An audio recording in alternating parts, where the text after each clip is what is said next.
81 qui relie Aspres à Lieu-Saint-Amand que Philippe Brick et son amie Myriam ont été témoins d'un bien étrange phénomène.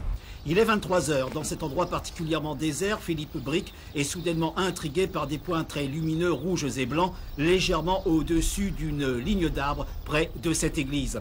Pendant des minutes, l'OVNI stationne et évolue lentement, sans le moindre bruit. L'observation dure 15 à 20 minutes. Au départ, en fait, on a eu une seule lumière rouge, à tendance rouge, et parfois ça passait au blanc. Puis ça, alors je dirais la troisième phase où l'objet a commencé à se rapprocher de nous, distinctement. J'ai mon ami qui était avec moi qui a pris peur. Il s'approchait assez rapidement. Je suis sorti à nouveau du véhicule pour essayer de percevoir un bruit.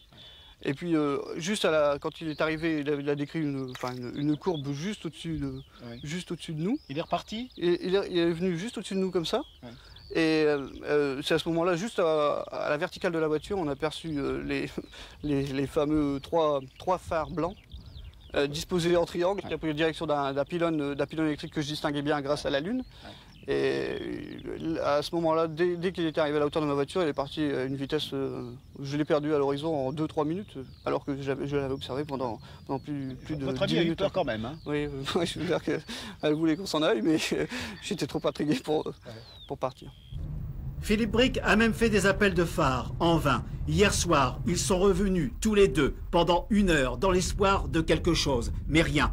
Ils ont déjà été entendus 2 fois par les gendarmes de Thian. Et un fait troublant s'est produit ce midi, alors que nous quittions les lieux du reportage. Une Renault 4 bleue de l'armée a surgi du cul-de-sac avec 3 militaires en treillis.